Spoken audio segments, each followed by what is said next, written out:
When the world turns cruel, people are forced to leave their roots and run, even under the shadow of death. The story begins with Mia and Nico, a couple who have become strangers in their own country. The military there has crossed every limit of humanity. In the name of stopping the growing famine, they first eliminated the elderly, and now their guns are pointed at pregnant women and innocent children to save their lives and the life of their unborn child. Mia and Nico make a dangerous decision. They decide to escape to Ireland. With the help of a smuggler, they try to leave by hiding inside a cold steel container. But the fear grows deeper when military helicopters begin circling the sky, their powerful searchlights scanning the ground. For Mia, who is pregnant, walking through those narrow paths feels like climbing a mountain. But Nico stands beside her like a shield at every step. Then fate plays another cruel game. The couple right in front of them gets caught by the police. Just 1 second of delay, and Mia's journey might have ended right there. But the real test was still ahead. The smuggler, a man who profits from desperation, suddenly places a new condition. He says the money isn't enough, and in return, he demands their last symbol of love, their wedding rings. With heavy hearts, placing their memories into the smuggler's palm, they finally step inside the dark container. Inside, the atmosphere feels like a graveyard. Several women and children are already sitting there, their eyes filled with nothing but fear.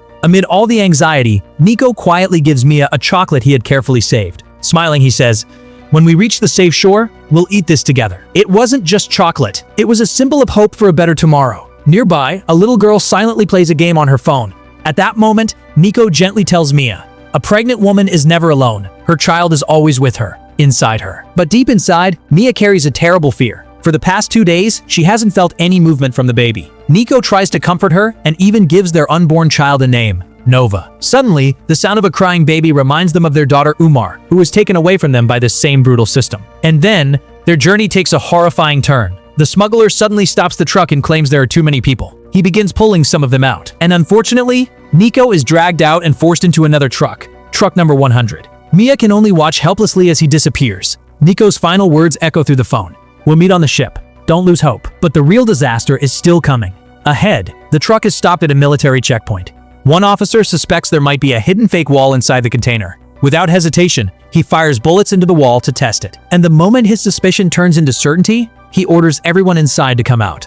In the middle of the chaos, Mia quickly climbs onto a tall supply box with the help of another girl and hides. But what happens next is absolutely horrifying. The moment the military breaks the hidden wall, they open fire without thinking. Within seconds, the entire container turns into a pile of dead bodies. But by pure luck, that tall box saves Mia from death. The soldiers remove the bodies to erase the evidence and signal the truck to move forward. Now Mia is completely alone inside the iron container. Silence everywhere, and the pain of losing everything. With trembling hands, she calls Nico, but there is no answer. Finally, she leaves a voice message. "Nico, if you hear this, please be careful." After that, she opens her bag and starts taking out the few things she has left. Perhaps the last hope she has for surviving this endless journey. And now the question is, will Mia be able to survive this terrifying journey alone? And will Nico ever find his way back to her again? After barely escaping the shadow of death, Mia now finds herself trapped inside a cold steel container. All she has left to survive are just a few things. 2 bottles of water, a small flashlight, a cutter, and a few broken fragments of hope.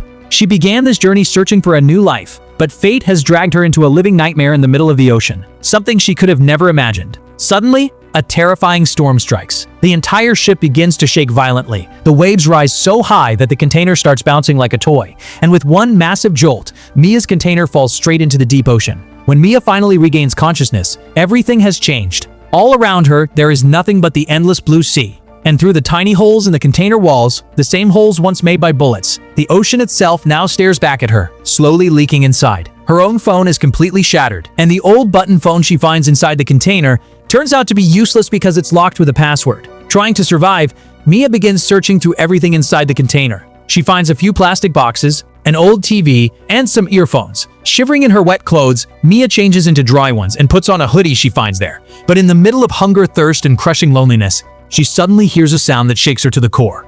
Peeking through a small hole in the container, she sees something horrifying. Nearby, Nico's container, number 100, is slowly sinking into the water. The screams of the people trapped inside are fading away beneath the roaring waves. Mia desperately calls out Nico's name again and again, but within moments, that container disappears into the deep ocean. And in that moment, Mia's entire world seems to collapse. Broken and hopeless, she picks up a knife, ready to end her life. But then, she feels a tiny movement inside her stomach. The little life growing inside her reminds her, "Mom, don't give up yet." That feeling becomes a new source of strength. Mia gathers herself and decides she will survive. Using rubber pieces from plastic boxes and some tape, she begins sealing the holes in the container. She creates a small system using the TV pipes to drain the water outside. Slowly, she begins turning the iron container into something livable. She even hangs pictures of her family on the walls. The same steel box that was supposed to become her coffin is now her tiny home. And then, a miracle happens. Suddenly, her phone receives a call. It's Nico. He's alive. He tells her that somehow he managed to cross the border, but it will take time before he can reach her. Hearing Nico's voice brings life back into Mia's heart, but nature's test isn't over yet. The moment the call ends, Mia suddenly goes into intense labor. Outside, another storm is raging across the ocean, and inside the container, Mia is fighting the biggest battle of her life. Inside that water-filled metal box, where death is waiting at every moment, a tiny new life is about to enter the world. After some time, the baby is finally born. But at first, the child is completely silent. Mia's heart almost stops. Terrified and desperate, she tries everything she can, and finally, the sound of the baby crying echoes louder than the roaring ocean itself. Exhausted, Mia holds her baby close to her chest and falls asleep. But when she wakes up the next morning, another problem is waiting for her. The baby refuses to drink milk. Stranded between the violent waves of the ocean, this mother's struggle is far from over.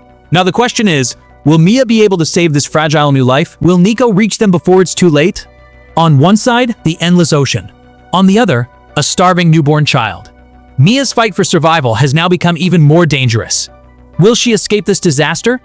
Or will the ocean become her final destination? Inside the container, the world had now turned into something straight out of a nightmare. Mia's biggest challenge was no longer just survival. It was keeping her newborn baby, Noah, alive. Because of the freezing cold, her milk wouldn't come in at first, and little Noah was crying in hunger. Mia tore pieces of her clothes to make small diapers for him and held him tightly against her chest, trying to keep him warm with her own body heat. Every moment she prayed for only one thing, that somehow her baby would survive. And finally, nature answered her prayers. After some time, her milk finally came in, and Noah was able to feed.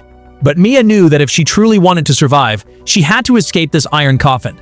She picked up a drill machine lying inside the container and started drilling through the roof. But fate wasn't finished testing her yet. After a short while, the battery died, and along with it, the last of her remaining food was gone. Hungry, exhausted, and overwhelmed with despair, Mia lost control. In anger and frustration, she began throwing boxes against the walls, and that's when a small cutter tool fell out of one of the boxes. For Mia, it became a new ray of hope. Weak from hunger and thirst, she began slowly cutting through the metal roof, using the cutter. At the same time, a few drops of rain began falling from the sky. For Mia, those drops were nothing less than nectar. She carefully collected them and quenched her unbearable thirst. Then came the moment. After hours of struggle, she finally cut through a section of the roof and pushed it down. For the first time in months, Mia and Noah breathed fresh air under the open sky. But the fight for survival was far from over. To satisfy her hunger, Mia used her old t-shirts as bait, which began attracting fish near the container. But when catching fish by hand became difficult, she connected the wires from the TV earphones and made a small fishing net. Now she was catching those fish and eating them raw, just to keep enough strength in her body to produce milk for Noah. One afternoon, she suddenly spotted a plane flying across the sky. Hope instantly returned to her eyes. She quickly used the broken glass from the TV to reflect sunlight, trying to signal the plane. But within moments, the plane disappeared behind the clouds. And in that desperate rush, Mia severely injured her leg. The pain was unbearable, enough to make anyone give up. But look at the strength of a mother. She cleaned the wound using beer from a bottle and stitched her own leg using copper wires from the TV. No medicine, no anesthesia, just the sight of her child's face gave her the strength to endure the unimaginable pain. Days kept passing. Now 12 days had gone by. Holding Noah in her arms, Mia would tell him stories. Stories about her older daughter Umar. Stories about the destruction of her homeland. And memories of the beautiful days she once spent working as a teacher. Perhaps she was trying to give courage to herself and to her baby as well. She also wrote her location on several bottles and threw them into the ocean, hoping that someday, someone, some ship, might find those messages. But the situation was becoming more dangerous with every passing moment. The ocean water had now reached the danger mark that Mia had previously marked inside the container. That heavy metal box was slowly sinking. To survive the freezing cold, Mia even burned her last hoodie just to get a little warmth. Time was slipping through her fingers like sand. The water inside the container had now reached her knees, and her hopes seemed to be drowning in the depths of the ocean. Now there was only one question left. Will this mother and her son escape this blue graveyard? Will any ship ever notice those floating bottles? Or will this monstrous ocean swallow them forever? The container was no longer like a floating shelter. It had turned into something else entirely. A sinking ship. A deadly silence surrounded everything. And then, That silence was suddenly broken by the last ring of a phone. The name on the screen flashed, Nico. With trembling hands, Mia picked up the phone, and tears immediately began streaming down her face. But this time, Nico's voice didn't sound strong like before. His breathing was heavy, and his words carried a strange exhaustion. Then Nico told her the truth, a truth so devastating that it shook Mia to her core. While escaping, he had been shot by the military, and now his body was slowly giving up. He knew he didn't have much time left. That's why he had called one last time, to say goodbye to his wife and to the child he had never even seen. With a trembling voice, Mia told him, "Nico, your son has been born. His name is Noah." Through the loudspeaker, Nico's final words echoed into Noah's ears, like a father singing a lullaby to his child, for the first and the last time. And only moments later, Nico's voice went silent forever. At the exact same moment, Mia's phone battery died. Now Mia was completely alone in this blue graveyard. She looked at the chocolate in her bag, the one Nico had saved for a celebration. But now, she would have to celebrate alone, by saving her own life, and the life of her son. It was day 26 of the journey. By now, hope was almost gone.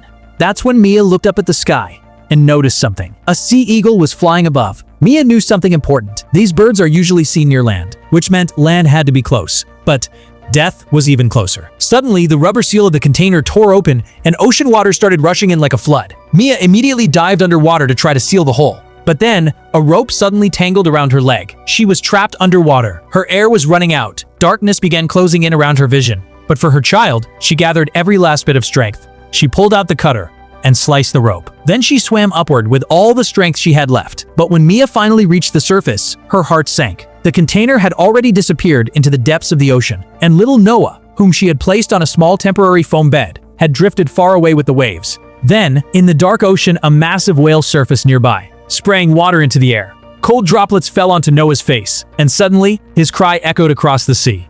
That sound became Mia's guide. All night long, she swam through the freezing water, holding on to that small floating bed, until finally the cold and exhaustion took away her consciousness. The next morning, as sunlight spread across the ocean, a family that was fishing nearby noticed the same sea eagle circling above. Something about it felt unusual, so they steered their boat in that direction. Soon after, they saw something floating on the water, a small bed, and on that bed, a tiny baby was lying there, smiling. But the story didn't end there. Attached to that small bed was a long rope made from earphone wires. When they pulled it, something emerged from beneath the water. It was Mia's lifeless body. Her pulse had stopped, and her skin had turned pale from the cold. But the girl in that fishing family refused to give up. She immediately began performing CPR on Mia. Seconds kept passing, and with every moment, hope faded. But then, suddenly, Mia's lungs pulled in a deep breath. Her eyes slowly opened. And the first words that escaped her lips were, "Where is my baby?" When little Noah was placed back into her arms, the tears flowing from Mia's eyes were more precious than the salt water of the ocean.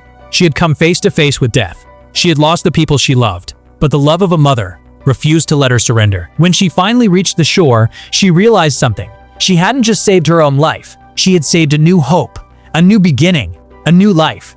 This wasn't just a survival story. It was the victory of a spirit that reminds us of one simple truth. As long as there is breath, there is hope. If you want to hear another heart-stopping survival story like this, make sure to comment yes below.